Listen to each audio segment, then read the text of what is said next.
네, 앞으로 큰 포텐을 터뜨릴 만한 종목을 찾는 시간 잠금 해제로 돌아왔습니다. 중장기적인 관점으로 봤을 때 어떤 종목이 유망한지 오늘도 함께 알아보도록 할 텐데요. 오늘은 이충헌 밸류파인더 대표와 함께 보도록 하겠습니다. 대표님 안녕하세요. 네, 안녕하세요. 네, 반갑습니다. 오늘 또 코스피 시장 분위기가 좋고요. 외국인 투자자들의 수급도 양호하게 들어와주고 있는 상황인데 오늘은 또 어디서 기회를 포착해 볼 수 있을지 헤드라인을 통해서 그 힌트부터 얻어보도록 할 텐데요. 어떤 뉴스를 물고 오셨을지 헤드라인 화면 통해서 만나보시죠. AI 국가대표 선발과 관련해서 이제 본 게임에 진입한다라는 소식이 들리고 있습니다. 10강 압축 뒤에 관전 포인트는 과연 어떤 것들이 있을지 이제 15개 기업들 내에서 10개 기업으로 추려졌다는 소식이 나왔는데 AI 국가대표 선발 누가 가장 유망할지도 궁금하고요. 여기서 어떤 기회를 포착하셨는지도 궁금한데요. 네, 이번 선발전 사실 뭐 국가대표라는 게 우리가 아는 뭔가 스포츠나 그런 여러 가지 외에도 이제 AI에도 붙을 만큼 그만큼 시장에서 화두가 굉장히 높다라고 생각을 할 수 있을 것 같은데 역시나 이재명 정부의 1호 공약인 AI 3대 강국으로 도약하기 위한 첫 걸음이 지금 시작이 되고 있는 그런 상황입니다.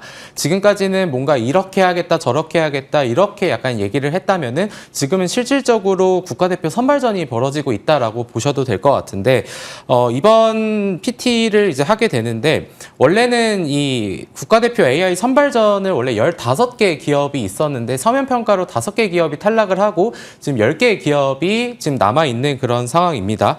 오늘부터 내일까지 이 10군데 회사에서 컨소시엄에서 5개 팀으로 압축을 한다라는 이런 기사들이 굉장히 지금 많이 나오고 있는 상황이고 이렇게 되면은 뭐 AI 대표 기업으로 공식 인증이 되고 그렇게 되면은 향후에 계속해서 최종 2개 팀으로 선발되기 위한 노력이 지속되지 않을까라는 생각을 합니다.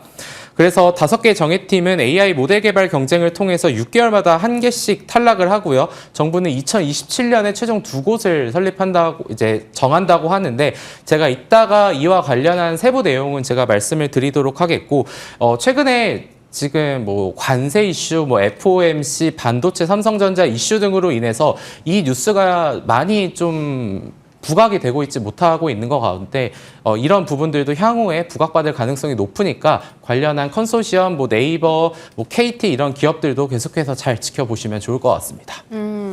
네, 이제 또 소프트웨어 쪽도 눈여겨봐야 하는 때가 오는 것인가 이런 점들 궁금하실 것 같은데 반도체 뭐 하드웨어 따는 이미 반응이 나타나고 있으니 소프트웨어 쪽도 함께 눈여겨보시면 좋을 것 같습니다. 이러한 큰 맥락 속에서 어떤 종목을 보면 좋을지 그 종목명도 함께 확인해 보도록 할 텐데요. 오늘 찾아주신 종목은 미디어젠입니다. 미디어젠 관련해서는 또 어떤 투자 포인트가 있을지 2가지 투자 포인트 살펴볼 텐데 생성형 AI 엔진부터 살펴볼게요. 지금 화두가 거대 언어 모델 LLM을 만들 수 있느냐 없느냐 이건 것 같은데 미디어젠도 그쪽에 좀 메리트가 있나 봐요? 네, 이 회사는 2000년도에 설립이 됐고요. 2007년 현대차의 차량용 음성인식 시스템을 공급하면서 이런 고객 기반을 계속해서 확대해온 음성인식 소프트웨어 개발 업체다라고 보시면 될 것 같습니다.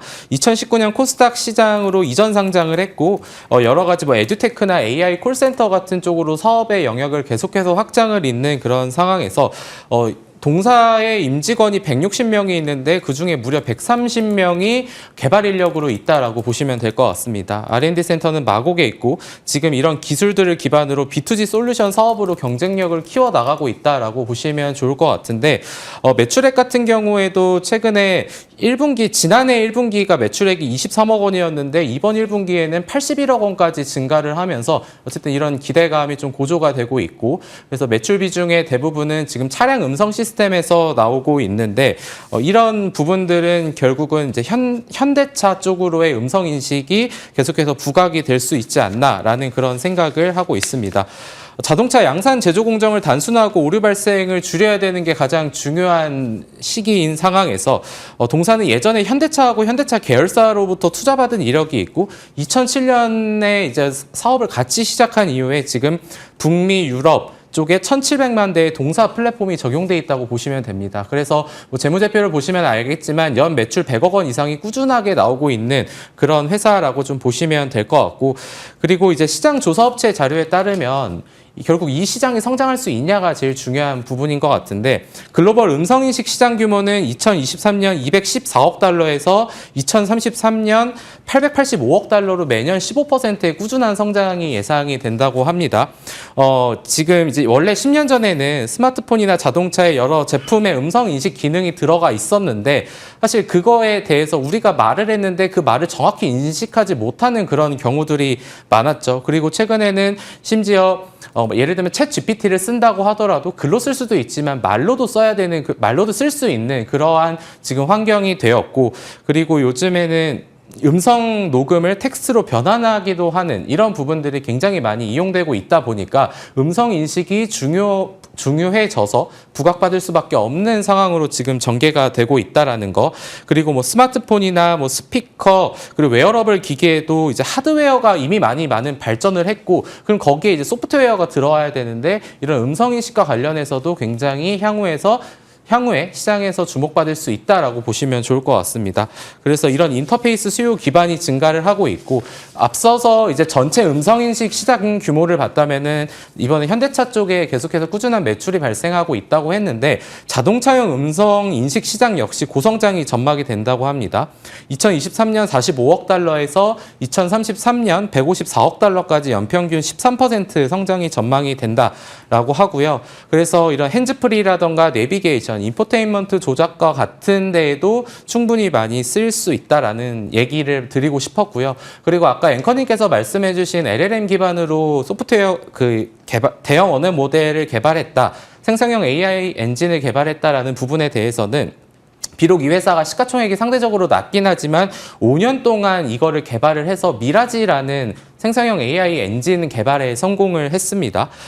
이런 부분들로 지금 특정한 전문 분야 문서를 입력하더라도 별도의 훈련 없이 곧바로 상세한 대화가 가능한데 그럼 중요한 거는 이게 지금 쓰일 수 있냐라는 그런 부분이겠죠. 근데 이 회사는 지금 공정거래위원회 1차 불공정 약관심사 LLM을 계속해서 과제를 진행을 하고 있습니다. 그리고 뭐 2025년, 2026년까지 진행되는 2차 과제도 지금 수행을 하고 있기 때문에 이런 부분들은 실질적으로 기술 개발을 했고 공정거래위원회 같은 공공 분야에도 지금 쓰고 있기 때문에 이런 측면에서는 이런 기술력이 어느 정도 입증이 되었다라고 보실 수 있겠습니다.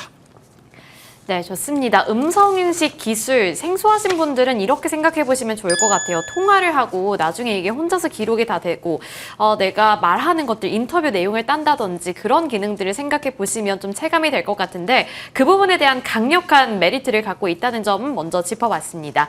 이어서 두 번째 투자 포인트도 짚어볼 텐데요. 두 번째 투자 포인트는 소버린 AI입니다. 이제 각국이 소버린 AI를 만들려고 정말 노력을 많이 하고 우리나라도 그러고 있잖아요. 이게 어느 정도 현실 가능성이 있는지도 궁금하고 미디어젠 쪽으로 떨어질 수 있는 수혜가 어느 정도인지도 궁금합니다. 네, 세계 각국의 이런 AI 패권 경쟁이 한창이고 이제 이 업에 있는 전문가분들은 이 AI 패권을 가진 국가와 가지지 못하는 국가로 이제 이분화가 될 것이다 이런 얘기도 나오고 있는 상황인데 전 세계가 지금 소버린 AI 육성을 위해 힘쓰고 있는데 소버린 AI가 뭐냐면 한 국가나 조직이 외부의 의존 없이 자국의 인프라나 데이터나 인력 그리고 기술 네트워크를 활용해서 독자적으로 개발을 운영할 수 있는 역량을 의미합니다. 그러니까 타국 도움이 없이도 지금 자국을 스스로 지켜낼 수 있는 자주국방 소프트웨어인 셈이라고 우리가 생각을 해볼 수가 있을 것 같은데 실질적으로 그러다 보니까 새 정부가 들어서면서 100조 원 규모의 투자 계획을 발표를 했고 그리고 대통령 직속 AI에도 이제 네이버 쪽에 있었던 하정우 수석이 임명이 됐었죠. 그래서 3, 4년에 AI 기업을 선정을 하고 5,000개의 고성능 GPU를 지원한다 이런 건데 지금 이제 뭐 화면에 나오는 것처럼 아까 이제 15개 팀 중에서 서면 통과한 10개 팀이 있다라고 말씀을 드렸는데 뭐 네이버 클라우드나 뭐 업스테이지, SKT, NCAI, 뭐 LG, 카카오, KT 우리가 알만한 웬만한 기업들은 지금 서면 평가에 통과를 했고 이제 내일까지 경쟁 PT를 해서 5개 기업으로 줄어든다고 합니다. 그래서 2027년에 이게 최종 2개 팀이 선정이 되면은 최종적으로 선정된 팀에게는 1,500억 원 상당의 GPU와 630억 원 규모의 데이터 리소스 그리고 250억 원 규모의 인재 채용 자금이 지원이 된다고 합니다. 그러니까 결국은 2,000억 원 이상의 지원이 있다라는 그런 부분인 거고 그래서 그리고 이 외에 동사에 조금 이제 안 좋았었던 부분에 대해서도 리스크 차원에서 말씀을 드려야 될 것 같은데, 이 회사는 지난해 이제 대표이사의 뭐 횡령배임 이슈로 고발되면서 거래가 좀 정지가 됐었는데 한 달 만에 무혐의로 끝났고요. 그런 부분들로 인해서 지금 3년 동안 보호예수를 걸린 그런 상황입니다. 그렇다 보니까 지금 시점에서는 오버행에 대한 우려나 그 이후에 발생할 리스크는 상대적으로 제한되어진 상태로 줄어들었다라고 좀 보시면 좋을 것 같고요.